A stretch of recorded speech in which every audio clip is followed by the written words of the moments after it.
Reproduction in organism का second topic, ठीक है, जिसमें हम लोग पढ़ेंगे सेक्सुअल रिप्रोडक्शन के बारे में कि जितने भी ऑर्गेनिज्म है, प्लांट है, लोअर ग्रुप ऑफ एनिमल्स है, हायर ग्रुप ऑफ एनिमल्स है, यह सब में सेक्सुअल रिप्रोडक्शन किस तरह से होता है। तो इस चैप्टर में मेनली हम लोग एक तरह से समरी पढ़ते हैं, ठीक है। डिटेल जो है इसका हम लोग पढ़ेंगे अगले चैप्टर में, जिसमें हम लोग पढ़ेंगे सेकंड जो चैप्टर आएगा रिप्रोडक्शन में, सेक्सुअल रिप्रोडक्शन इन एंजियोस्पर्म। तो हम जानते हैं एंजियोस्पर्म आज बहुत बड़ा ग्रुप है, सबसे मोस्ट इवॉल्व ग्रुप है प्लांट का, इसके बारे में डिटेल्स पढ़ेंगे। फिर हम लोग ह्यूमन के बारे में पढ़ते हैं। तो इस तरह से प्लांट्स और ह्यूमन का डिटेल पढ़ करके लगभग हम सबके साथ कंपैरिजन कर सकते हैं। तो इस जगह हम लोग लगभग सारे ऑर्गेनिज्म के बारे में हम लोग पढ़ेंगे। तो देखते हैं आज का। तो सेक्सुअल रिप्रोडक्शन में क्या होता है, मेनली सेक्सुअल रिप्रोडक्शन में दो पेरेंट की आवश्यकता होती है, एक जिसमें मदर रहेगा, एक फादर रहेगा। दो गैमीट चाहिए इसमें, मदर से एक गैमीट आएगा, एक फादर से गैमीट आएगा, यानी एक मेल से आएगा, एक फीमेल से आएगा। हाँ, कुछ कंडीशन में भी ऐसा भी हो सकता है कि एक ही ऑर्गेनिज्म में मेल भी हो, फीमेल भी हो, ठीक है, यानी यह यूनिपेरेंटल भी हो सकता है। क्लियर है। तो पेरेंटल यूनिपेरेंटल हो या बाय पेरेंटल हो, हर हाल में इसमें दो गैमीट चाहिए ही चाहिए, मेल गैमीट और फीमेल गैमीट। दोनों गैमीट हैप्लॉइड होता है, दोनों गैमीट फिर फ्यूज करके फर्टिलाइजेशन करता है, जिसके फलस्वरूप जायगोट बनता है। यह जायगोट डेवलप होकर के फिर से इंडिविजुअल बनाता है। तो इसके बारे में हम लोग डिटेल्स पढ़ेंगे कैसे कैसे होता है। तो फिलहाल हम लोग इससे रिलेटेड कुछ और चीज टॉपिक पर हम लोग पहले चर्चा करते हैं, इसके बाद हम इसका पूरा प्रोसेस जानेंगे, ठीक है। तो कहता है कि जितना भी ऑर्गेनिज्म है, चाहे प्लांट हो, प्लांट ग्रुप में लेके जाए या एनिमल ग्रुप में लेके जाए, सबका मॉर्फोलॉजी डिफरेंट डिफरेंट है, सबका एनाटॉमी डिफरेंट डिफरेंट है, सबका फिजियोलॉजी तो डिफरेंट डिफरेंट है।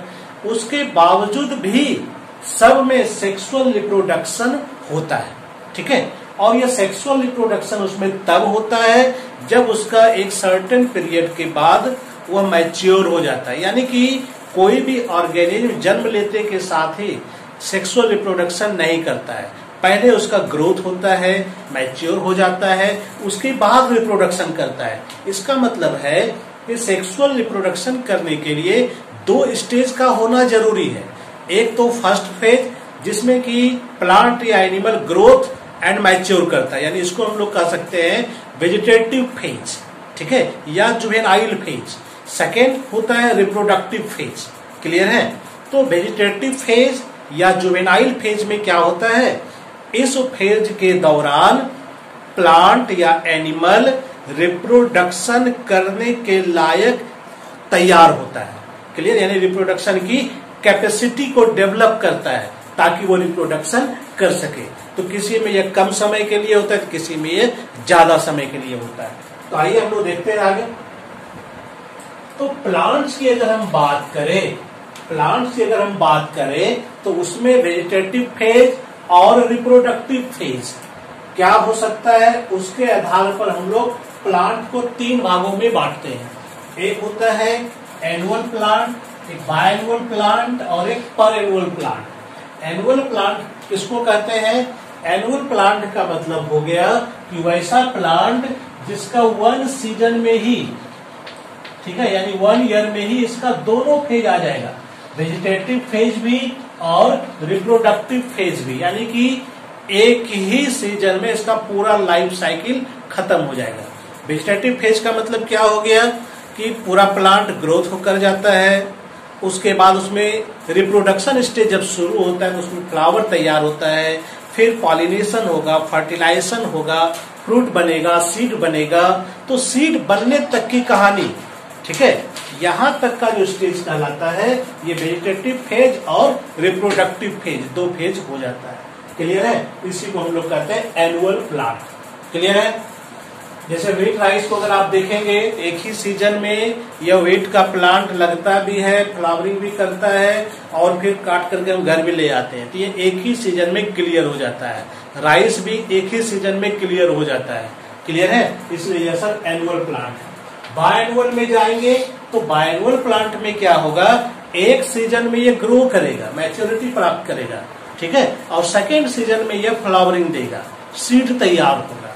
जैसे कि आप देखते होंगे रेडिश में, कैबेज में, रेडिश आप देखते होंगे कि जाड़े के दिनों में यह तैयार होता है। आप मूली खाते होंगे, रेडिश, यह जो है बायएनुअल प्लांट है, एक सीजन में यह सिर्फ ग्रोथ करता है। सेकेंड सीजन जो कि किसान को ही पता चल पाता है, आम लोगों को पता नहीं चल पाता है, वो अपने खेतों में उस रेडिश को छोड़ देता है। तो कुछ दिनों के बाद यानी कि सेकेंड सीजन जब आता है, अगला मौसम जो जाड़े के बाद आएगा, उस मौसम में क्या होगा, उसमें फ्लावर तैयार होगा रेडिश में, और फिर उसमें सीड तैयार होता है, और उसी सीड को फार्मर फिर रख लेता है, अगले साल फिर उसको जो है अपने खेतों में लगाएगा। यानी कि बायएनुअल प्लांट में क्या होता है, इसमें 2 सीजन में इसका लाइफ साइकिल पूरा होता है।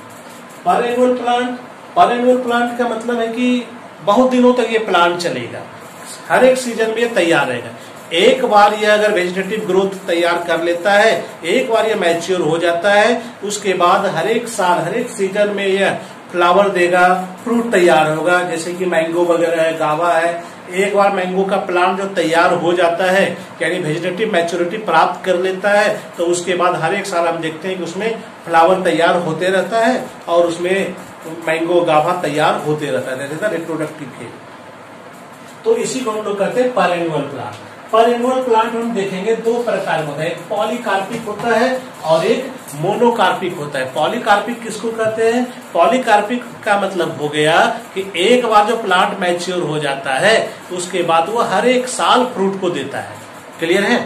और मोनोकार्पिक का मतलब हो गया कि एक बार ये मैच्योरिटी जब प्राप्त कर लेता है, तो रहता तो कई सालों तक ये टिका हुआ रहता है, लेकिन फ्लावर अपने पूरे जिंदगी में एक ही बार प्रोड्यूस करता है, यानी एक ही बार इसमें फ्लावरिंग हो सकता है, या फ्रूट बन सकता है, सीड तैयार हो सकता है, उससे ज्यादा नहीं। जैसे इसमें फ्लावर तैयार होगा, उसके बाद यह इसका अगला लाइफ साइकिल नहीं होता है, यानी ऐसा नहीं कि अगले साल फिर फ्लावर करेगा, ऐसा नहीं होता। जिंदगी में सिर्फ एक ही बार इसमें फ्लावर होगा, उसके बाद उस प्लांट का लाइफ साइकिल पूरा हो जाता है।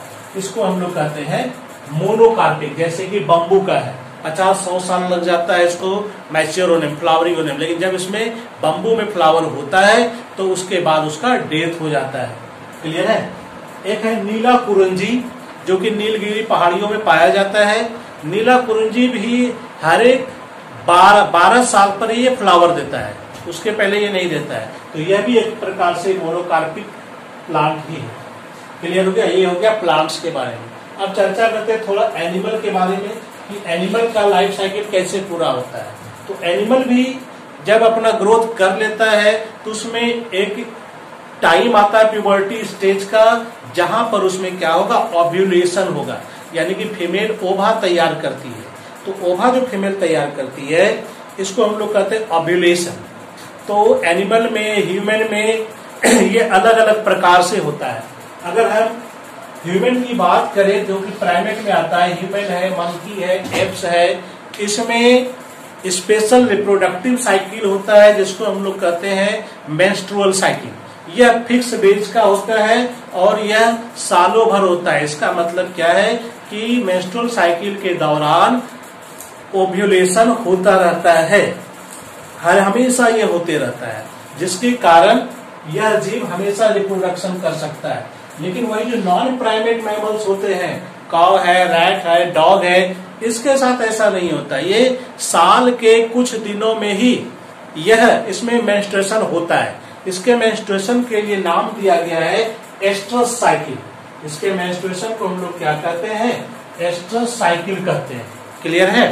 क्योंकि यह हमेशा नहीं होता है, साल के कुछ दिनों में ही ऐसा पॉसिबल हो पाता है। क्लियर है? क्या अंतर है दोनों में, मेंस्ट्रुअल साइकिल और एस्ट्रस साइकिल? तो मैमल्स के प्राइमेट में मेंस्ट्रुअल साइकिल होता है और नॉन प्राइमेट मैमल्स में एस्ट्रस साइकिल होता है। दोनों में डिफरेंस क्या होता है ये जानते हैं हम लोग। प्राइमेट्स में क्या होता है, खासकर ह्यूमन में, जब उसमें मेंस्ट्रुअल साइकिल होता है फीमेल में, तो मेंस्ट्रुअल साइकिल के दौरान यूटेरस का जो वाल है, एंडोमेट्रियम लेयर, यूटेरस में एक वाल होता है जिसको हम लोग कहते हैं एंडोमेट्रियम। जो एपिथेलियल टिश्यूज, म्यूकस, कई प्रकार के glands, glycogen, blood vessels, blood capillary, ये सारा चीज उसमें पाया जाता है। ठीक है, तो मेंस्ट्रुएशन के दौरान ये एंडोमेट्रियम टूट जाता है और वह सारा टूटा फूटा मटेरियल क्या होता है, ब्लड के रूप में बॉडी से बाहर निकल जाता है। इसको हम लोग कहते हैं मेंस्ट्रुएशन। लेकिन एस्ट्रस साइकिल में ऐसा नहीं होता है। एस्ट्रस साइकिल में जब यह प्रोसेस होता है रिप्रोडक्टिव साइकिल, तो उसमें क्या होता है, यह एंडोमेट्रियम टूट करके बाहर नहीं निकलता है, यह बॉडी के अंदर ही अब्जॉर्ब हो जाता है, रीअब्जॉर्ब हो जाता है, बॉडी में ही इसका यूटिलाइजेशन हो जाता है। क्लियर है? तो ये दोनों में बिग डिफरेंस है मेंस्ट्रुअल साइकिल और एस्ट्रस साइकिल में। यानी कि इसमें एंडोमेट्रियम टूट फूट करके बाहर निकल जाएगा, जबकि इसमें क्या होगा, एंडोमेट्रियम का एब्जॉर्प्शन हो जाता है। क्लियर है यहाँ तक? और भी अंतर आता है, जैसे कि ह्यूमन में अगर मेंस्ट्रुअल साइकिल देखते हैं तो 28 डेज का होता है, जबकि अगर जानवर में एस्ट्रस साइकिल जो होता है, जैसे काऊ में हम देखते हैं तो ये 18 डेज का इसका मेंस्ट्रुअल साइकिल होता है। तो एस्ट्रस साइकिल जो होता है साल में एक ही बार हो सकता है, या किसी किसी जानवर में कई बार होता है, लेकिन कहेंगे ह्यूमन की तरह रेगुलर वे में नहीं होता है कि एक साइकिल खत्म हुआ दूसरा साइकिल शुरू हो गया। ऐसा एस्ट्रस साइकिल के साथ ऐसा नहीं होता है। ठीक है, डॉग में जो एस्ट्रस साइकिल होता है वो 1 वीक का होता है, रैट में जो होता है ये 5 डेज का एस्ट्रस साइकिल होता है। मेंस्ट्रुअल साइकिल में क्या होता है कि फीमेल जो होता है सालों भर, जब तक मेंस्ट्रुएशन हो रहा है, जब तक मेंस्ट्रुअल साइकिल का प्रोसेस होता है, तब तक वो सेक्सुअली एक्टिव रहती है। लेकिन फीमेल एस्ट्रस साइकिल वाले में ऐसा नहीं होता है, वह सिर्फ और सिर्फ ओव्यूलेशन के दौरान, यानी एस्ट्रस साइकिल के दौरान जब ओव्यूलेशन होता है उसी के आसपास वह एक्टिव रहती है, सेक्सुअली एक्टिव रहती है, बाकी दौरान सेक्सुअली इनएक्टिव रहती है। मेंस्ट्रुअल साइकिल में जो बिहेव होता है ह्यूमन का वो लगभग नॉर्मल ही होता है, कोई ज्यादा चेंजेस नहीं होता है। लेकिन है कि एस्ट्रस साइकिल में जो एनिमल का बिहेव होता है वो काफी ज्यादा चेंजेस वाला होता है। इसमें जानवरों का स्वभाव काफी ज्यादा बदल जाता है।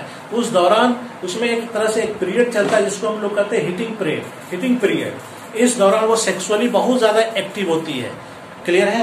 ये एस्ट्रस साइकिल में ऐसा होता है। एनिमल्स को हम लोग 2 ग्रुप में कैटेगराइज करते हैं, एक होता है सीजनल ब्रीडर और एक होता है कंटिन्यूअस ब्रीडर। सीजनल ब्रीडर्स का मतलब हो गया कि जो पार्टिकुलर सीजन में ही सेक्सुअली इंटरेस्ट होता है, सेक्सुअली एक्टिविटी में वह भाग लेता है, उसको हम लोग कहते हैं सीजनल ब्रीडर। इसमें जो है कुछ नॉन प्राइमेट मैमल्स भी है, बाकी इनवर्टिब्रेट एनिमल्स वगैरह सब भी है, वर्टिब्रेट एनिमल भी है, फ्रॉग, फिश, ये सारा चीज इसमें आता है। और कंटिन्यूअस ब्रीडर का मतलब हो गया जैसे ह्यूमन है तो ये सालों भर सेक्सुअली एक्टिव रहता है, इसको हम लोग कहते हैं कंटिन्यूअस ब्रीडर। क्लियर है? सारे इवेंट्स को सेक्सुअल रिप्रोडक्शन में जितने भी इवेंट्स है उसको हम लोग 3 पार्ट्स में बांट सकते हैं। एक होता है प्री फर्टिलाइजेशन इवेंट्स, दूसरा होता है सिंगैमी एंड फर्टिलाइजेशन, और थर्ड में होता है पोस्ट फर्टिलाइजेशन इवेंट्स। यानी कि कोई भी प्लांट जब सेक्सुअल मैच्योरिटी प्राप्त कर लेता है, प्लांट या एनिमल्स, तो उसके बाद वो रिप्रोडक्शन शुरू करता है, जिसके दौरान वह गैमिट्स बनाता है, गैमिट्स का फ्यूजन होता है, जायगोट बनता है, जायगोट ग्रो करके एम्ब्रायो तैयार होता है, एम्ब्रायो डेवलप होकर के फिर इंडिविजुअल तैयार करता है, फिर उसकी डिलीवरी होती है। तो इस तरह से कई सारे प्रोसेस है प्लांट्स एंड एनिमल्स में। इन सारे इवेंट्स को हम लोग 3 पार्ट्स में बांट सकते हैं, क्योंकि सबसे इम्पोर्टेंट पार्ट फर्टिलाइजेशन होता है। तो फर्टिलाइजेशन के पहले वाला सारा इवेंट्स को हम लोग कहेंगे प्री फर्टिलाइजेशन इवेंट्स, और फर्टिलाइजेशन के बाद वाला कहेंगे हम लोग पोस्ट फर्टिलाइजेशन इवेंट्स। इस तरह से टोटल 3 स्टेप्स होता है इस फर्टिलाइजेशन सेक्सुअल रिप्रोडक्शन में, pre fertilization and post fertilization. तो पहले जानते हैं प्री फर्टिलाइजेशन के बारे में क्या होता है।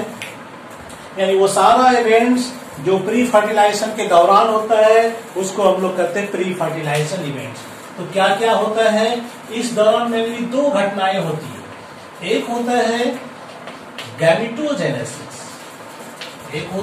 गैमेटोजेनेसिस, दूसरा होता है गैमेट ट्रांसफर। ठीक है, तो प्री फर्टिलाइजेशन में दो स्टेप चलता है, एक गैमेटोजेनेसिस, दूसरा गैमेट ट्रांसफर। गैमेटोजेनेसिस का मतलब क्या हो गया? गैमेटोजेनेसिस का मतलब हो गया प्रोडक्शन ऑफ गैमेट्स। ठीक है, गैमेटोजेनेसिस का मतलब क्या होता है? प्रोडक्शन ऑफ गैमेट्स, यानी गैमेट्स बनना क्या कहलाएगा? गैमेटोजेनेसिस। क्लियर है? कहां से बनता है, कैसे बनता है, ये सारा चीज हम बताते हैं। ठीक है, क्योंकि गैमेट्स जो बनता है हमने बताया सेक्सुअल रिप्रोडक्शन में दो पेरेंट्स होता है, बाय पेरेंटल होता है या यूनिपेरेंटल भी होता है। तो दो प्रकार के गैमेट्स बनते हैं, एक मेल गैमेट और एक फीमेल गैमेट। यानी कि दो गैमेट्स जो होता है, अगर दोनों गैमेट बिल्कुल सिमिलर हो, तो उसको हम लोग कहते हैं आइसोगैमेट या फिर होमोगैमेट। ठीक है, यानी कि इसमें जो मेल गैमेट होगा, फीमेल गैमेट होगा, वो क्या होगा?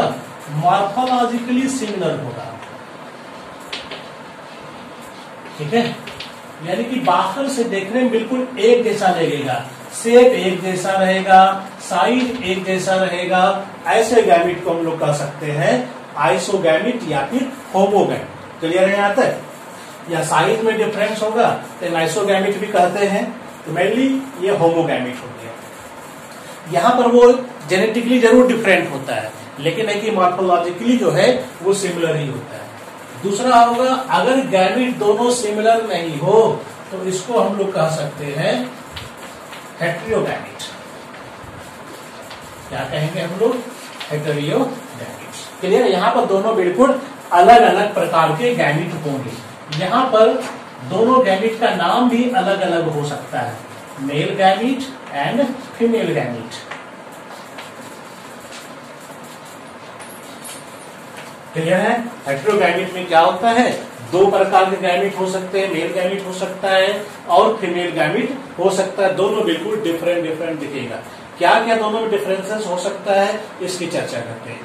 थोड़ा सा ये भी जान लेते हैं, अगर आइसोगैमेट के द्वारा सेक्सुअल रिप्रोडक्शन होता है, ऐसे सेक्सुअल रिप्रोडक्शन को हम लोग कहते हैं आइसोगेमस सेक्सुअल रिप्रोडक्शन कहते हैं। और ऐसा प्राय देखने के लिए हमको मिल सकता है क्लेमाइडोमोनास में, है ना, एक प्रकार का एलगी है, स्पाइरोगैरा है। इस तरह का एलगी में जो है ये आइसोगैमस टाइप का सेक्सुअल रिप्रोडक्शन दिख सकता है। बाकी लगभग जितने सारे ऑर्गेनिज्म है, bryophyta, pteridophyta, gymnosperm, angiosperms, animal में जितने हायर ऑर्गेनिज्म है, यह सब में मेनली क्या होता है? हेटेरोगैमेट ही होता है। और हेटेरोगैमेट के द्वारा अगर सेक्सुअल रिप्रोडक्शन होता है तो ऐसे सेक्सुअल रिप्रोडक्शन को हम लोग कर सकते हैं टू गैमस टाइप का सेक्सुअल रिप्रोडक्शन। क्लियर है यहाँ तक? अब जानते हैं क्या क्या डिफरेंसेस हो सकता है। मेल गैमेट में क्या हो सकता है? मेल गैमेट जो होगा, ठीक है, यह जब भी बनेगा तो यह हमेशा लगभग स्मॉलर होगा और फीमेल गैमेट जो होगा वो लार्जर होगा। ठीक है, मेल गैमेट क्या होता है? छोटा होगा, फीमेल गैमेट क्या होगा? बड़ा होगा। ये डिफरेंस है। मेल गैमेट प्राय जो होता है ज्यादा संख्या में बनता है, क्योंकि मेल गैमेट मोटाइल होता है, फीमेल गैमेट नॉन मोटाइल होता है। तो मेल गैमेट क्या होता है? हमेशा ज्यादा की संख्या में बनेगा और ये क्या होता है? काफी लेस संख्या में बनता है। यहाँ तक कभी कभी 1 की संख्या में भी फीमेल गैमेट तैयार होता है। मेल और फीमेल में ये भी डिफरेंसेस आ जाता है। लोअर ऑर्गन, कुछ लोअर ऑर्गन ऐसा मिल सकता है या कुछ और अदर ऑर्गन जिसमें फीमेल गैमेट भी ज्यादा मात्रा में बनता है। मेल गैमेट प्राय मोटाइल होता है और फीमेल गैमेट प्राय नॉन मोटाइल होता है। क्लियर है? ये डिफरेंसेस हमको मिल सकता है। मेल गैमेट कम संख्या, ज्यादा संख्या में बनता है तो फीमेल गैमेट कम संख्या में बनता है। मेल गैमेट का साइज काफी छोटा होता है, फीमेल गैमेट का साइज बड़ा होता है। ठीक है, मेल गैमेट प्राय मोटाइल होगा, फीमेल गैमेट प्राय नॉन मोटाइल होता है। क्लियर है यहाँ तक? मेल गैमिट क्या हो सकता है, इसका नाम हो सकता है मेल गैमिट का स्पर्म नाम हो सकता है, स्पर्मेटोजोइड नाम हो सकता है, या फिर एंथ्रोजोइड नाम हो सकता है। क्लियर है? मेल गैमिट का नाम स्पर्म हो सकता है, स्पर्मेटोजोइड हो सकता है, एंथ्रोजोइड हो सकता है। फीमेल गैमिट का नाम एग हो सकता है, ओवम हो सकता है। ये दोनों का नाम इस तरह से हो सकता है। क्लियर है? यहां तक नो प्रॉब्लम। मेल गैमिट में फ्लैजिला हो सकता है, इसमें जो होता है कभी कभी यूनिफ्लैजिला यानी कि वन फ्लैजिला हो सकता है, कभी बाय फ्लैजिला, कभी बहुत सारा फ्लैजिला। इस तरह से मेल गैमिट मोटाइल होता है, क्योंकि उसमें क्या होता है, फ्लैजिला होता है, इसलिए वो क्या होगा, ये मूवमेंट शो करेगा। क्लियर है? यहां तक नो प्रॉब्लम। अब है कि स्पर्म्स बनता कहां है, ठीक है, यानी मेल गैमिट कहां बनता है और फीमेल गैमिट कहां बनता है। अगर एनिमल की बात करें तो मेल गैमिट बनता है टेस्टिस में, ठीक है। मेल गैमिट कहां बनता है, मेनली टेस्टिस में। फीमेल गैमिट कहां बनता है, तो फीमेल गैमिट बनता है ओवरी में बनता है, ठीक है। अगर हम प्लांट्स ग्रुप की बात करें, लोअर प्लांट्स में, तो वहां देखेंगे मेल गैमिट बनता है एंथेरिडियम में, है ना। फीमेल गैमिट बनता है ओगोनियम में या फिर आर्चिगोनियम में, है ना। दोनों का पोजीशन अलग अलग है। मेल गैमिट कहां बनता है, तो टेस्टिस में बन सकता है या एंथेरिडियम में बन सकता है। प्लांट है तो एंथेरिडियम, या फिर हाइयर प्लांट अगर लेते हैं मेल गैमिट का, तो वहां हमको देखने के लिए मिलेगा ऑरेंज ग्रेन, हमको वहां पर इसमें मिलेगा मेल गैमिट। और यहां अगर हम देखेंगे फीमेल में, तो यहां हमको मिलेगा ओवरी, ठीक है। ओवरी के अंदर ओव्यूल होता है, ओव्यूल के अंदर फीमेल गैमिट पाया जाता है। क्लियर है यहां तक? तो ये हुआ कि कहां पर बनता है। ओके, यहां तक में मेरे ख्याल से कोई प्रॉब्लम नहीं है, मिटाते हैं इसको। ये तो हो गया दोनों गैमिट की चर्चा, ये हुआ गैमेटोजेनेसिस। गैमिट्स जो होता है हमेशा का हमेशा हैप्लॉइड ही होता है। गैमिट्स क्या होता है, गैमिट्स जितने भी गैमिट्स बनेंगे, चाहे मेल गैमिट्स हो या फीमेल गैमिट्स हो, वो सबके सब क्या होते हैं, हैप्लॉइड होते हैं।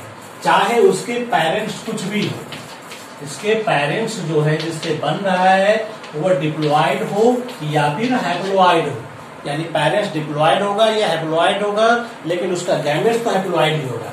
कैसे होगा ये देखते हैं। अगर मान लेते हैं कि पेरेंट्स जो है हैप्लॉइड होता है, तो हैप्लॉइड पेरेंट्स बहुत कम होता है, बहुत कम ऑर्गेनिज्म ऐसा है, खासकर वो भी लोअर ऑर्गेनिज्म है जिसमें पेरेंट्स क्या होता है, हैप्लॉइड होता है। जैसे कि एल्गी वगैरह सब है, एल्गी है, फंजाई है, ब्रायोफाइटा है ना। यह सबका पेरेंट्स क्या होता है, सबका पेरेंट्स हैप्लॉइड होता है। तो हैप्लॉइड पेरेंट्स है, तो इसमें जब डिविजन होगा तब जाकर के इसमें गैमेट्स बनेगा, है ना। क्योंकि गैमेट जो बनेगा इसी के सेल से बनेगा। कहाँ बनता है ये भी हमने बता दिया, एंथेरिडियम में बनता है, किसी में कहीं टेस्टिस में होता है ना, तो कहीं पॉलन ग्लैंड में बनता है। तो यहाँ पर क्या होगा, यहाँ पर जो ध्यान देने वाली बात है वो है कौन सा सेल डिवीजन होगा, माइटोसिस के द्वारा कि मियोसिस। क्योंकि पेरेंट्स हैप्लॉइड है और गैमेट्स भी हैप्लॉइड है, इसका मतलब क्या है, क्रोमोसोम नंबर इक्वल है। इक्वल है तो इसका मतलब यहाँ पर क्या हो रहा है, यहाँ पर माइटोसिस हो रहा है। क्योंकि माइटोसिस ही वो सेल डिवीजन है जिसमें क्रोमोसोम नंबर क्या रहता है, इक्वल रहता है। तो जो क्रोमोसोम नंबर वहां है वही क्रोमोसोम नंबर यहाँ भी होगा, जिसके लिए माइटोसिस होगा। फिर इसका फर्टिलाइजेशन होगा दूसरे गैमेट्स के साथ, तो यहाँ पर जाइगोट बनेगा, है ना। तो जाइगोट बनेगा तो ये जाइगोट क्या होगा, डिप्लॉइड जाइगोट होगा, क्योंकि दो गैमेट मिला हुआ है, फर्टिलाइजेशन हो रहा है, तो ये जाइगोट बन जाएगा। फिर इसमें ग्रो होगा, है ना। तो क्योंकि हैप्लॉइड था, अगर ये ग्रो कर जाता है तो ये क्या होगा, जो पेरेंट्स बनेगा, जो इंडिविजुअल तैयार होगा, वो क्या हो जाएगा, डिप्लॉइड हो जाएगा।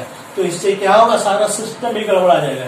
क्योंकि पेरेंट्स हैप्लॉइड है और उसका ऑफस्प्रिंग हैप्लॉइड होगा, तो फिर ये रिप्रोडक्शन डिप्लॉइड हो जाएगा, फिर ये करेगा तो फिर ये डिप्लॉइड हो जाएगा, तो ये सिस्टम ही खत्म हो जाएगा। इसलिए जिसके पेरेंट्स हैप्लॉइड होते हैं उसमें जाइगोट में मियोसिस पहले होगा।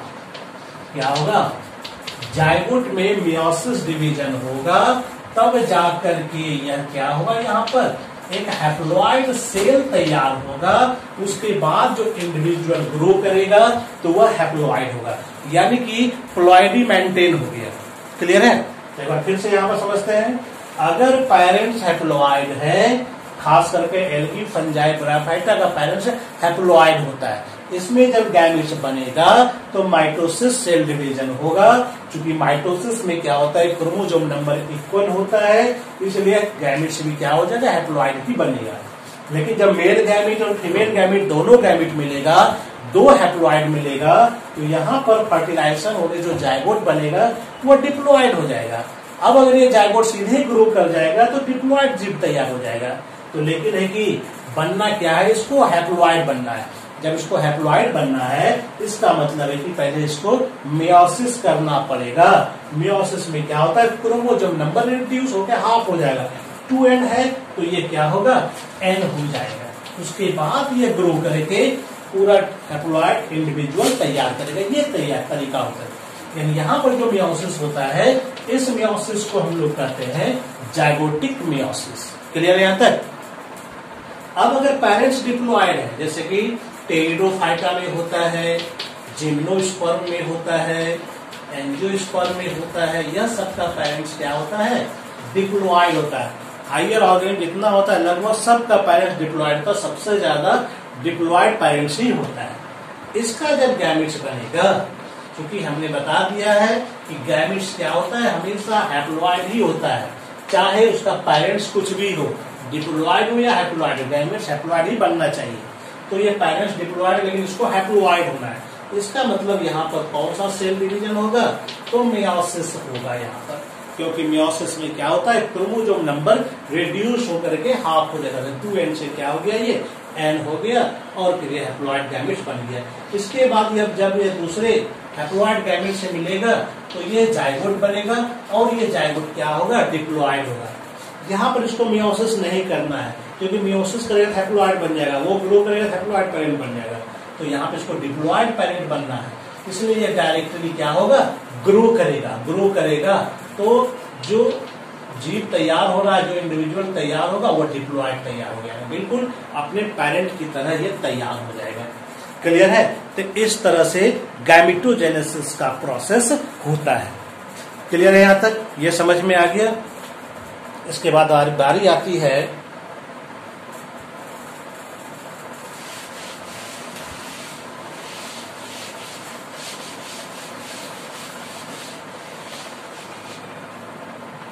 कि यह जो गैमेट बनता है, मेल गैमेट फीमेल गैमेट, हो सकता है कि एक ही ऑर्गेनिज्म में तैयार हो जाए, ठीक है, या फिर अलग अलग। तो कई प्लांट्स ऐसे होते हैं, कई ऑर्गेनिज्म ऐसे होते हैं जिसमें क्या होता है कि वन प्लांट अगर है तो बेयर बोथ सेक्स ऑर्गेन, ठीक है, यानी कि एक ही प्लांट पर दोनों प्रकार का सेक्स ऑर्गेन मौजूद है, मेल भी है और फीमेल भी है। तो ऐसे प्लांट को हम लोग कहते हैं, इसके लिए टर्म आएगा, वो आया मोनोसियस। याद रखना, वेरी वेरी इंपॉर्टेंट, मोनोसियस कहते हैं। प्लांट के लिए टर्म हम लोग यूज करते हैं मोनोसियस। एनिमल के लिए हम लोग ये यूज कर सकते हैं, लेकिन एनिमल के केस में प्राय हम लोग जो टर्म यूज करते हैं उसको कहते हैं हम लोग हर्माफ्रोडाइट, ठीक है। कभी कभी स्त्री का नाम होमोथाइलस भी हो जाता है। क्लियर यहाँ तक? यानी कि एक ही प्लांट पर, सपोज करते हैं ये कोई प्लांट है, इसी में यहाँ पर ये मेल वाला पार्ट तैयार है, यहाँ पर क्या है, फ्लावर जो है वो फीमेल वाला तैयार है। तो एक ही प्लांट में दोनों का दोनों तैयार हो गया। ऐसे प्लांट्स को, ऐसे ऑर्गेनिज्म को हम लोग क्या कहेंगे, ऐसे को हम लोग कहते हैं मोनोसियस कहते हैं। क्या कहेंगे इसको हम लोग, मोनोसियस कहेंगे। तो कई एग्जाम्पल देखने के लिए मिलेगा मोनोसियस में। कई प्रकार के हमको एल्गी भी मिलता है मोनोसियस में, जैसे कि कारा है वो मोनोसियस है, एक ही थाइलस पर दोनों मिल सकता है। कई प्रकार के एंजियोस्पर्म है, जैसे कि कोकोनट है, मेज है, ठीक है। कुकुरबिटेसी फैमिली का सारा प्लांट पड़ा हुआ है, तो ये सारा क्या है, मोनोसियस होता है। क्लियर है यहाँ तक। कई एनिमल्स भी है जो कि हर्माफ्रोडाइट या मोनोसियस है, जैसे कि है अर्थवर्म है, टेपवर्म है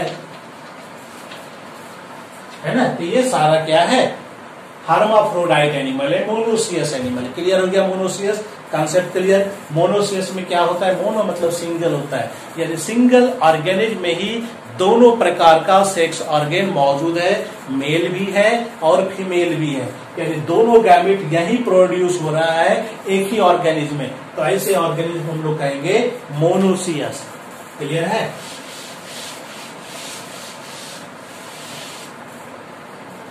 आते हैं डायोसियस में।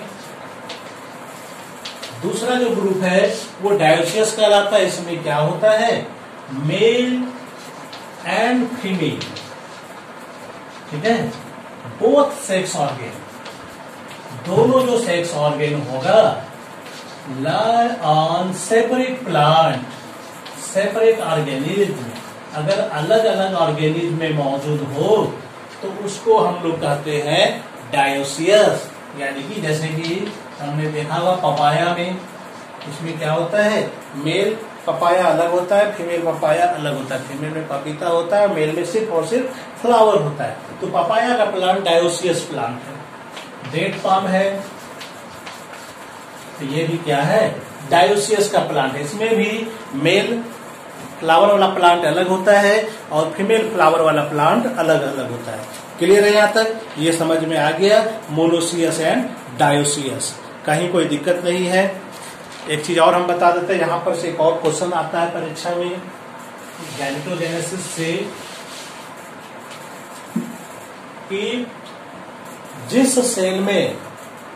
सेल में मियोसिस होता है उस सेल को हम लोग कहते हैं मियोसाइट। याद रखना है ये चीज, ठीक है। तो सबका मियोसाइट अलग अलग है। अगर हैप्लॉइड पेरेंट है, यानी कहाँ कहाँ ये मियोसिस हो सकता है, जहां जहां मियोसिस हो सकता है वहां वहां, जैसे कि अगर हैप्लॉइड पेरेंट है, अभी हमने हैप्लॉइड पेरेंट की चर्चा की थी, एल्गी है, फंजाई है, ब्रायोफाइटा है, ठीक है। इसमें कौन हो सकता है मियोसाइट, तो इसमें होता है जाइगोट होता है मियोसाइट, यानी कि जाइगोट में मियोसिस होता है। अगर डिप्लॉइड पेरेंट है, ठीक है, तो इसमें कौन हो सकता है, इसमें हो सकता है माइक्रोस्पोर मदर सेल या पॉलन मदर सेल या फिर मेगा स्पोर मदर सेल। यह डिप्लॉइड होता है, इसी में मियोसिस होता है तो फिर स्पोर बनता है। या फिर अलग अलग सेल होता है एंथ्रेडियम आर्चिगोनियम के अंदर, जहां पर क्या होता है, मियोसिस होता है। क्लियर है यहाँ तक। तो ये हो गया मियोसाइट, ये भी याद हमको रखना है, ठीक है। अगर एनिमल की बात करें तो एनिमल में अगर मियोसाइट की बात करें तो स्पर्मेटोगोनिया होता है, उगोनिया होता है, जो कि एनिमल का चैप्टर रहेगा तो हम लोग उसमें देखेंगे। क्लियर है यहाँ तक। ये हो गया हमारा सेल डिवीजन भी क्लियर है। अब हम लोग चर्चा करते हैं थोड़ा सा गैमिट ट्रांसफर की। ये गैमेटोजेनेसिस क्लियर। सेकेंड पार्ट है हमारा गैमिट ट्रांसफर। चूंकि अब गैमिट बन चुका है, अब फर्टिलाइजेशन करना है, तो फर्टिलाइजेशन करने के लिए दोनों गैमिट का मिलना जरूरी है। अगर जब तक दोनों गैमिट फिजिकल कांटेक्ट में नहीं आएगा तब तक क्या होगा, ये गैमिट मिलने वाला नहीं है। इसलिए मिलेगा, कैसे मिलेगा, तो मैक्सिमम केस में क्या होता है, जैसे कुछ केस में तो क्या हुआ कि मेल गैमिट है और फीमेल गैमिट है, दोनों का दोनों क्या होता है, मोटाइल होता है ना। खास करके आइसोगेमस सेक्सुअल रिप्रोडक्शन जो होता है उसमें दोनों गैमिट मोटाइल होता है। जब मोटाइल दोनों है तो यह दोनों जो है, दोनों गैमिट जो है मूव करेगा, एक दूसरे के क्लोज आएगा और फिर फर्टिलाइजेशन कर लेगा। क्लियर है। लेकिन हायर ऑर्गेनिक इस तरह से नहीं करता है। हायर ऑर्गेनिक में क्या होता है कि जो फीमेल गैमिट है, फीमेल गैमिट स्टेशनरी होता है, ये मूव नहीं करता है। लेकिन मेल गैमिट क्या होगा, ये मोटाइल होता है ना। तो मेल गैमिट मूव करके जाएगा, तो मेल गैमिट मूव करके जाता है तो कई ऑर्गेनिज्म में अलग अलग तरीके से, जैसे कि एल्गी है, फंजाई है, ब्रायोफाइटा है, टेरिडोफाइटा है, यह सब में जो मेल गैमिट मूव करता है, इसके मूव के लिए वाटर मीडियम का होना जरूरी है। ठीक है, इसमें चूंकि फ्लैजेला होता है मेल गैमिट में, तो वो वाटर में मूव करके फ्लैजेला के सहारे मूव करता है और फीमेल गैमिट तक वो पहुंच जाता है। इसके लिए फीमेल गैमिट भी, जहां फीमेल पाया जाता है, वह भी एक केमिकल रिलीज करता है, तो वो कीमोट्रॉपिक मूवमेंट हो जाता है, जिसके कारण मेल गैमिट अट्रैक्ट होकर के फीमेल तक पहुंचता है। क्लियर है। जिस मामले में दोनों गैमिट मोटाइल नहीं होता है, वहां पर वाटर करंट उसको वहां तक मिलाने का काम करता है। क्लियर है यहाँ तक। एंजियोस्पर्म और जिम्नोस्पर्म का प्लांट अगर है, तो एंजियोस्पर्म जिम्नोस्पर्म में क्या होता है, उसमें पॉलन ग्रेन में मेल गैमिट रहता है। तो ये जिम्नोस्पर्म में क्या होता है कि पॉलन ग्रेन हवा में उड़ करके फीमेल फ्लावर तक पहुंच जाता है, तो गैमिट ट्रांसफर उसमें हो गया। एंजियोस्पर्म में क्या होता है कि पॉलन ग्रेन में के अंदर चूंकि मेल गैमिट है, तो वो उड़ करके जाएगा पॉलन ग्रेन के साथ। पॉलन ग्रेन जो उड़ता है हवा के द्वारा पहुंचेगा, या वाटर के द्वारा पहुंचेगा, या फिर किसी एनिमल्स के द्वारा, जैसे इंसेक्ट के द्वारा जा सकता है, बर्ड्स के द्वारा जा सकता है, बैट के द्वारा जा सकता है। ऐसे ही किसी किसी के द्वारा वो क्या होगा, स्टिग्मा तक पहुंच करके वहां जर्मिनेट करता है। तो इस तरह से गैमिट का ट्रांसफर हो जाता है। क्लियर है यहाँ तक। और अगर एनिमल की बात करें, हायर एनिमल में, तो इसमें स्पेशल प्रकार से रिप्रोडक्शन मैकेनिज्म है, जिसको हम लोग कॉपुलेशन कहते हैं। यानी कॉपुलेशन प्रोसेस के द्वारा क्या होगा, male gamete female genital tube में पहुंचता है और फिर ओवा तक पहुंच करके फर्टिलाइजेशन करता है। ओके, यहाँ तक आते हैं हम अगला टॉपिक। ये हो गया प्री फर्टिलाइजेशन। दूसरा है हमारा फर्टिलाइजेशन, सिंगैमी एंड फर्टिलाइजेशन। चूंकि दोनों गैमिट बन चुका है, अब दोनों गैमिट का फिजिकल कांटेक्ट भी हो चुका है। फिजिकल कांटेक्ट होगा तो क्या होगा, फर्टिलाइजेशन होगा। यानी कि मेल गैमिट और फीमेल गैमिट, जब दोनों गैमिट मिलेगा तो क्या बनाएगा, जाइगोट बनाएगा। यह जाइगोट क्या होगा, डिप्लोइड होगा। ये दोनों का दोनों हैप्लॉइड गैमिट था, दोनों मिला तो जाइगोट बना। इसी प्रोसेस को हम लोग कहते हैं फर्टिलाइजेशन। ठीक है, यानी कि the fusion of male and female gamete to form diploid zygote is called fertilization. Fertilization कहाँ होगा, तो फर्टिलाइजेशन क्या हो सकता है, it may be in within the female body और the outside of the female body. यानी कि फर्टिलाइजेशन का जो प्रोसेस होगा, या तो फीमेल बॉडी के अंदर होगा या फीमेल बॉडी के बाहर होगा। ठीक है, अगर बाहर होता है, फीमेल बॉडी के बाहर होता है, तो इसको हम लोग कहते हैं एक्सटर्नल फर्टिलाइजेशन। क्या कहते हैं इसको हम लोग, एक्सटर्नल फर्टिलाइजेशन कहते हैं। और अगर फीमेल बॉडी के अंदर होता है, यानी कि मेल गैमिट फीमेल बॉडी के अंदर पहुंच गया और वहां जाकर के फीमेल गैमिट को फर्टिलाइज करता है, इसको हम लोग कहते हैं इंटरनल फर्टिलाइजेशन। ठीक है, इस तरह से दो प्रकार का फर्टिलाइजेशन हो सकता है, एक एक्सटर्नल फर्टिलाइजेशन और एक इंटरनल फर्टिलाइजेशन। एक्सटर्नल में क्या होता है, एक्सटर्नल फर्टिलाइजेशन में क्या होता है कि मेल गैमिट और फीमेल गैमिट दोनों अपने गैमिट को बाहर रिलीज करता है। ठीक है, एक्सटर्नल में क्या होता है, मेल गैमिट और फीमेल गैमिट दोनों अपने अपने गैमिट्स को बाहर रिलीज करता है। और यहाँ पर इसके लिए जरूरी है कि एक वाटर मीडियम जरूरी है। विदाउट वाटर मीडियम में यह फर्टिलाइजेशन पॉसिबल नहीं हो पाएगा। यानी कि प्रायः ये जो होगा एक्सटर्नल फर्टिलाइजेशन, ये एक्वेटिक एनिमल्स में होता है। किसमें होगा, ये एक्वेटिक एनिमल्स में, क्योंकि वहीं वाटर कंडीशन मिल सकता है। क्लियर है। तो मेल गैमिट फीमेल गैमिट दोनों अपने अपने गैमिट को वाटर मीडियम में रिलीज करता है और दोनों मूव करके क्या होता है, एक दूसरे के पास पहुंच जाएगा या वाटर करंट उसको पहुंचा देगा। क्लियर है, तब जाकर के उसके बीच में फर्टिलाइजेशन होता है। एक्सटर्नल फर्टिलाइजेशन के लिए मेल और फीमेल का फिजिकल कांटेक्ट में आना भी जरूरी नहीं है। यानी वो हो सकता है फिजिकल कांटेक्ट में आए या फिर हो सकता है वो फिजिकल कांटेक्ट में नहीं भी आए। एक्सटर्नल फर्टिलाइजेशन में कौन इसके लिए ऑर्गेनिज्म हो सकता है, किसमें होता है एक्सटर्नल फर्टिलाइजेशन, तो याद रखना है, परीक्षा में पूछा जाता है एग्जाम्पल के बारे में। एल्गी में होता है एक्सटर्नल फर्टिलाइजेशन, स्पॉन्जेज में होता है एक्सटर्नल फर्टिलाइजेशन, फिश में होता है एक्सटर्नल फर्टिलाइजेशन, एम्फीबियंस में होता है एक्सटर्नल फर्टिलाइजेशन। क्लियर है? इसमें क्या होता है और भी क्या होता है, इसमें एक्सटर्नल फर्टिलाइजेशन में मेल गैमेट फीमेल गैमेट दोनों बहुत अधिक मात्रा में बनता है। ठीक है, एक्सटर्नल में क्या होता है, मेल गैमेट फीमेल गैमेट दोनों लार्ज क्वांटिटी में बनता है, और चूंकि ये बाहर में फर्टिलाइजेशन कर रहा है तो इस पर एनवायरमेंट का एडवर्स इफेक्ट पड़ सकता है, जिसके कारण गैमेट खत्म भी हो सकता है। यानी यहाँ पर कभी कभी ऐसा भी हो सकता है कि फर्टिलाइजेशन पॉसिबल ना हो सके। ठीक है, लेकिन इंटरनल फर्टिलाइजेशन इससे बिल्कुल अलग है, बहुत ही सुरक्षित है, और मैक्सिमम ऑर्गेनिज्म जो है उसमें इंटरनल ही होता है। इसमें क्या होगा, मेल गैमेट फीमेल गैमेट के पास पहुंचता है और फीमेल गैमेट फीमेल बॉडी के अंदर पाया जाता है। इसका मतलब बिल्कुल सुरक्षित कंडीशन में पाया जाता है। हाँ, तो इंटरनल फर्टिलाइजेशन में क्या होता है, इंटरनल फर्टिलाइजेशन में male gamete female reproductive tract में जाता है और फीमेल गैमेट तक पहुंच करके उसको फर्टिलाइज करता है। यानी कि यहाँ पर मेल गैमेट लगभग पहुंच जाएगा हर हाल में, क्योंकि उसके लिए ज्यादा कोई खतरा नहीं है। फर्टिलाइजेशन बिल्कुल यहाँ पर पॉसिबल है, यानी इसमें फर्टिलाइजेशन हो सकता है, लगभग गारंटी है इसका फर्टिलाइजेशन होने का। इसमें क्या है कि जैसे एक्सटर्नल में होता था कि दोनों प्रकार के गैमेट बहुत अधिक संख्या में बनता था, लेकिन यहाँ पर क्या होगा, सिर्फ और सिर्फ मेल गैमेट ही ज्यादा बनेगा, फीमेल गैमेट बहुत कम बनेगा। क्लियर है? और एक चीज यहाँ पर जरूरी है कि फिजिकल कांटेक्ट होना जरूरी है, बिना फिजिकल कांटेक्ट का ये नहीं होता है।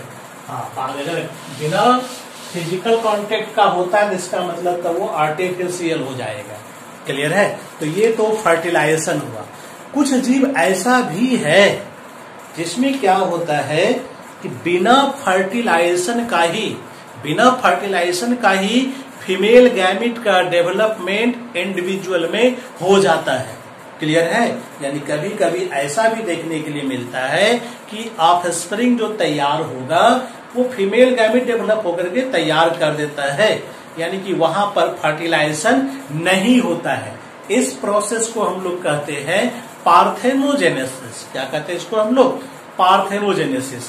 तो इस प्रकार का जो प्रोसेस है मैक्सिमम प्लांट्स में दिखता है और एनिमल्स में भी दिखता है। जैसे हनी बी में हम लोग देखते हैं कि वहां भी पार्थेनोजेनेसिस होता है, कि जो अनफर्टिलाइज्ड ओवम होता है वह डेवलप होकर के जो होता है तैयार होता है, वो वर्कर को तैयार करता है।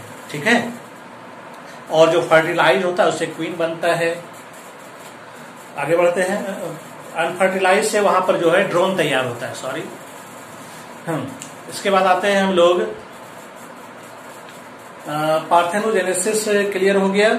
ये पार्थेनोजेनेसिस हो सकता है कि हैप्लॉइड भी तैयार हो और डिप्लॉइड भी, दो तरह का पार्थेनोजेनेसिस हो सकता है, हैप्लॉइड पार्थेनोजेनेसिस भी और डिप्लॉइड पार्थेनोजेनेसिस भी। यह डिपेंड करता है कि ये किस सेल से डेवलप हो रहा है, हैप्लॉइड सेल से डेवलप हो रहा है या फिर डिप्लॉइड सेल से डेवलप हो रहा है। अगर हैप्लॉइड सेल से डेवलप होकर के जीव तैयार हुआ है तो उसको कहेंगे हैप्लॉइड पार्थेनोजेनेसिस। अदरवाइज अगर डिप्लॉइड सेल से तैयार हुआ है तो इसको हम लोग कहेंगे डिप्लॉइड पार्थेनोजेनेसिस। क्लियर है? आते हैं थर्ड, जिसको हम लोग कहते हैं post fertilization events. Post fertilization events. ठीक है? पोस्ट फर्टिलाइजेशन इवेंट्स का मतलब क्या हो गया, यानी ये सारी प्रक्रिया वो सारी प्रक्रिया है जो जायगोट बनने के बाद शुरू होती है। यानी कि फर्टिलाइजेशन होकर जायगोट बन गया है, अब जायगोट में डेवलपमेंट होगा, जायगोट डेवलप होकर एम्ब्रायो बनाएगा, एम्ब्रायो में डिफरेंशिएशन होगा, मॉर्फोजेनेसिस होगा, टिश्यू सब ऑर्गन वगैरह सारा तैयार होगा और वो कंप्लीट इंडिविजुअल में तैयार हो जाएगा। ठीक है? तो ये सारा प्रोसेस आएगा किसमें? पोस्ट फर्टिलाइजेशन इवेंट्स में। क्लियर है? तो कई जीव ऐसे होते हैं जैसे खास करके एल्गी फंजाई, यह क्या होगा, जैसे ही इसमें जायगोट बनेगा तो यह अपने चारों ओर एक वाल तैयार कर लेता है, ठीक वाल तैयार कर लेता है। यह इसलिए तैयार कर लेता है ताकि यह एनवायरमेंट के एडवर्स कंडीशन से यह बच सके। जैसे ही फेवरेबल कंडीशंस आएगा उसके बाद यह अपना मियोसिस डिवीजन करके अपना फिर गैमेटोफाइट तैयार करेगा। तो ये लोअर किस्म का ऑर्गेनिज्म में होता है। लेकिन ब्रायोफाइटा, टेरिडोफाइटा, जिम्नोस्पर्म, एंजियोस्पर्म में अगर जाते हैं तो यहाँ पर क्या होता है, यहाँ पर यह डिप्लॉयड जो जाइगोट है ये सीधा ग्रो करके एम्ब्रायो तैयार करता है और एम्ब्रायो ग्रो करके डिप्लॉयड एडल्ट स्पोरोफाइट तैयार कर लेता है। ठीक है, तो मैक्सिमम ऑर्गेनिज्म में क्या होता है, खास करके अगर एनिमल्स की अगर हम बात करेंगे तो डिप्लॉयड जाइगोट वहां पर डिवीजन करता है। ठीक है, वो रेस्ट प्राय एनिमल्स में नहीं के बराबर करता है, वो अपना प्रक्रिया में लगा हुआ रहता है, उसमें कई स्टेप्स का प्रोसेस हो जाता है, जैसे कि क्लीवेज, ठीक है, ब्लास्टुला, गैस्ट्रुला, ये सब स्टेज से होकर के क्रॉस करेगा तो एम्ब्रायो बनाएगा और एम्ब्रायो फिर डेवलप होकर के ऑर्गेनिज्म तैयार करेगा। ये प्रोसेस चलता है पोस्ट फर्टिलाइजेशन इवेंट्स में, यानी कि जाइगोट से यहाँ पर एम्ब्रायो तैयार होगा। ठीक है, यहाँ पर जो मेन पोर्शन हो जाता है वो ये हो जाता है, जाइगोट से क्या होगा, एम्ब्रायो तैयार होगा। अब है कि जाइगोट किसी में कि जैसे ही जाइगोट बना वैसे ही डिवीजन शुरू कर देगा, कुछ में क्या हो सकता है कि जाइगोट रेस्ट करेगा, अपने चारों ओर एक दीवार बना करके फिर वो काम शुरू करेगा। तो इस तरह से एम्ब्रायो तैयार होता है। इस तरह से जाइगोट से क्या हुआ, एम्ब्रायो तैयार होता है। क्लियर है? तो जाइगोट से एम्ब्रायो बनने के प्रोसेस को हम लोग कहते हैं एम्ब्रायोजेनेसिस। ठीक है, जाइगोट से एम्ब्रायो बनने के प्रोसेस को हम लोग क्या कहेंगे, एम्ब्रायोजेनेसिस कहते हैं। क्लियर है यहाँ तक? No problem. अब एम्ब्रायोजेनेसिस प्रोसेस के लिए 3 स्टेप हो सकता है। पहले हो सकता है कि सेल डिवीजन हो सकता है ना। अगर हैप्लॉइड पैरेंट वाला है तब तो पहले जाइगोट में मेयोसिस डिवीजन हो जाएगा, उसके बाद उसमें माइटोसिस डिवीजन हो सकता है। लेकिन बाकी सब में क्या होता है कि पहले माइटोसिस डिवीजन होगा, कई बार माइटोटिक डिवीजन होगा और बहुत सारा सेल तैयार कर लेगा। इसके बाद ये सारा सेल क्या होगा, इलोंगेट करेगा। सबका जो साइज होता है ये ज्यादा बड़ा हो जाएगा, उसमें ज्यादा मात्रा में न्यूट्रिएंट्स वगैरह मिलते जाएगा सेल को और उसका साइज क्या होगा, ग्रो करते जाएगा। जब सारा सेल्स वगैरह तैयार हो जाएगा पूरा, इसके बाद ये सेल सब आपस में मिलकर के टिश्यू तैयार करेगा, यानी कि सेल डिफरेंशिएशन तक हो जाएगा। ठीक है, टिश्यू बनेगा, ऑर्गेन सिस्टम बनेगा और फिर पूरा का पूरा ये इंडिविजुअल तैयार हो जाएगा। तो ये हुआ एम्ब्रायोजेनेसिस। क्लियर है यहाँ तक? प्लांट में क्या होता है, अगर हम एंजियोस्पर्म की बात करें, वैसे बाद में भी इसके बारे में हम लोग पढ़ने वाले हैं। एंजियोस्पर्म में क्या होता है कि जैसे ही फर्टिलाइजेशन हो जाता है एम्ब्रायो, वहां पर क्या होगा, जाइगोट डेवलप करके एम्ब्रायो तैयार करता है और जो अदर फर्टिलाइजेशन होता है, क्योंकि वहां डबल फर्टिलाइजेशन होता है, दूसरा फर्टिलाइजेशन वाला एंडोस्पर्म बनाता है। ठीक है, और जो ओव्यूल होता है वो ओव्यूल सीड में कन्वर्ट हो जाता है और उसके बाद जो ओवरी होता है वो फ्रूट में कन्वर्ट हो जाता है। यानी कि फर्टिलाइजेशन के बाद उसमें काफी चेंजेस दिखता है। फ्लावर के हर एक पार्ट्स का अलग अलग प्रकार से डेवलपमेंट होता है और वो फ्लावर में कन्वर्ट हो जाता है। और एनिमल में अगर हम जाते हैं तो एनिमल में क्या होता है कि जो उसमें एम्ब्रायो तैयार होगा, ठीक है, एम्ब्रायो जो तैयार होता है तो किसी में क्या होता है कि एम्ब्रायो कम ही तैयार हुआ रहता है, यानी कि पूरा डेवलप भी नहीं हुआ रहता है और उसका जो रहता है बाहर जन्म हो जाता है। और कुछ जीवों में क्या होता है, एम्ब्रायो कंप्लीट डेवलप हो जाता है, वो इंडिविजुअल के रूप में काफी डेवलप हो जाता है, उसके बाद उसका डिलीवरी होता है, उसका जन्म होता है। तो यहाँ पर 2 प्रकार के एनिमल्स हो सकते हैं, एक ओविपेरस और एक विविपेरस। ओविपेरस में क्या होता है कि एम्ब्रायो का डेवलपमेंट नहीं हो पाता है, यानी कि एम्ब्रायो क्या होता है, इंडिविजुअल में डेवलप नहीं हो पाया है, वो एक सेल के कवच के अंदर सुरक्षित रहता है, यानी कि एक में वो पैक रहता है और एक के रूप में ही उसका जन्म हो जाता है। तो कई सारे एनिमल क्या होता है, एक ले करते हैं, उस एक के अंदर एम्ब्रायो रहता है, लेकिन वो एम्ब्रायो क्या होता है, अंडर डेवलप होता है, वो पूरा डेवलप किया हुआ नहीं रहता है। जब बाहर आएगा उसके बाद उसका इंक्यूबेशन पीरियड मिलेगा, एक हीट मिलेगा, इंक्यूबेट होगा उसके बाद उस एक के अंदर वो एम्ब्रायो डेवलप होकर के वो पूरा ऑर्गेनिज्म तैयार करेगा, उसके बाद एक का हैचिंग होगा और फिर बाहर निकलेगा। तो इसमें ओविपेरस एनिमल के लिए खतरे वाली बात होती है, क्योंकि एक पूरा डेवलप नहीं हुआ है, उसमें अभी तक इंडिविजुअल तैयार नहीं हो पाया है, तो एनवायरमेंट का वहां पे एडवर्स कंडीशंस पड़ सकता है और फिर अंडा टूट भी सकता है। ठीक है, तो इसके द्वारा एनिमल्स खतरे में आ सकता है। लेकिन जो विविपेरस एनिमल होता है, तो विविपेरस एनिमल वैसे एनिमल को कहते हैं जो बच्चे के रूप में जन्म देते हैं, यानी यंग वंस डिलीवर करते हैं। वो कंप्लीट जो डेवलप किया हुआ बच्चा है वही जन्म लेता है, ठीक है। और इसमें बच्चे का जो डेवलपमेंट होता है वो माँ के यूटेरस में होता है, इसलिए उस पर कोई खतरा नहीं होता है। पूरा डेवलप होने के बाद ही वो जन्म लेता है, इसलिए उसके लिए ज्यादा कोई खतरे वाली बात नहीं होती है। तो ऐसे एनिमल को हम लोग कहते हैं बेबीपेरस। तो बेबीपेरस मेनली मैमल्स होते हैं, मैमल्स में ही बेबीपेरस होते हैं। बाकी लगभग सारे एनिमल्स लगभग क्या होते हैं, ओविपेरस होते हैं। तो इस तरह से दो प्रकार के एनिमल हो गए। तो यहाँ पर ये पूरा सेक्सुअल रिप्रोडक्शन का यही पूरा प्रोसेस है, ठीक है। क्लियर है यहाँ तक? तो जिसमें हमने आज पढ़ लिया पूरा का पूरा एनिमल के बारे में, प्लांट्स के बारे में, एनिमल वगैरह सब का लगभग इसमें जिक्र लगभग हो गया।